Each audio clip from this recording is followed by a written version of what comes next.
Magandang araw na naman po muli sa inyong lahat mga ka-vlog, boss, idol, regular viewer, silent viewer at kasama na rin po ang lahat ng mga OFW. So ang gagawin ko naman po ngayon ay nagre-responde po dito sa project. At yung itong pison po na ginagamit nila dito ay hindi po nila mapaandar.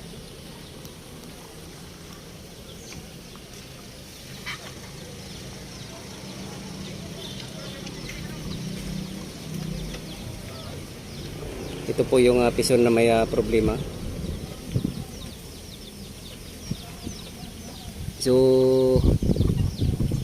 natanggal ko na po yung starter motor nito. At tinatry namin na pinapandar ay hindi po talaga kayang pandarin. At ito po yung findings na nakita ko dito.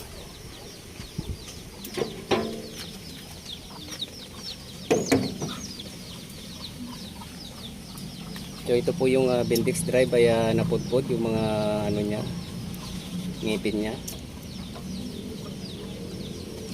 So ibig sabihin po ay nagano siya, sumabay sa flywheel habang umandar yung makina ay hindi po siya nag-disengage. So yan po yung naging dahilan kaya napudpod po yung mga ngipin niya. Ayan po siya.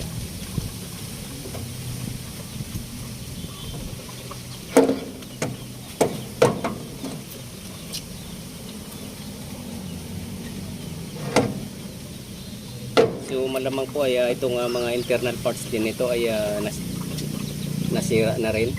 So pinakamaganda po dito ay palitan po ng assembly dahil yung pagsabay po sa makina ng nangyari na nag-sticky yung Bendix drive nito. So malamang po ay nasunog na rin yung mga winding po sa loob. Kaya pinakamaganda po dahil kung magpapalit lang po tayo ng Bendix drive at baka magkaroon po ng panibagong sira, so pinakamaganda po ay palitan po natin ng bago. At yung mga ibang parts naman po dito, kung sakaling mayroon pa pong makukuha, di gagawin na lang po natin spare parts para pag sakaling mayroong masira na mga minor job, pwede po natin kunan.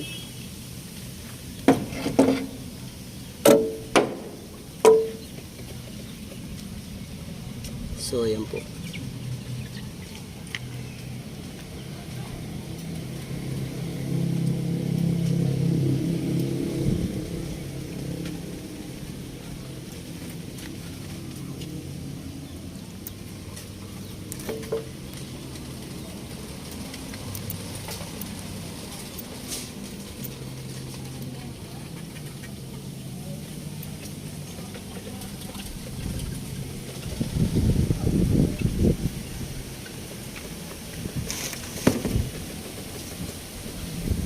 At once na ayos po yung starter dito or napalitan ng bago ay ang susunod ko pong chichikin dito ay mga wirings. Baka mayroon din pong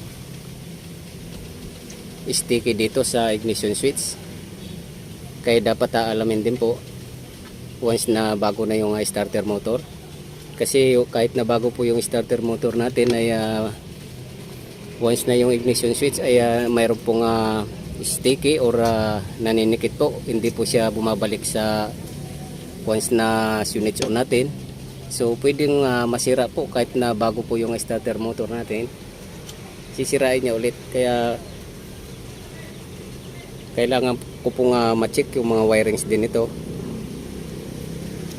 Umpisa po dito sa ignition switch. Baka yung mga contacts.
Yung pinaka main cable din kasi po ay wala rin po nga nakakarating na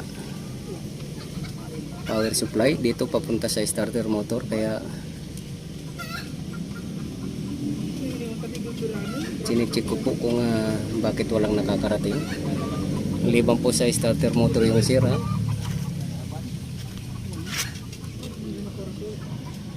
nagdala lang po kami ng spare na battery para rektahan po ng power supply yung starter motor. Pero yung battery na nakalagay po dito ay wala pong nakakarating doon sa starter motor, kaya may duda rin po ako. Hindi lang po starter motor, mayroon din pong problema sa linya ng main cable.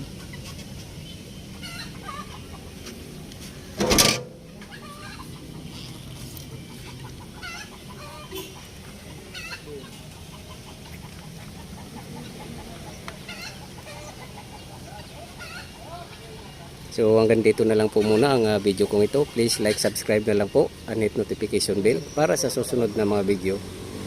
God bless you all po.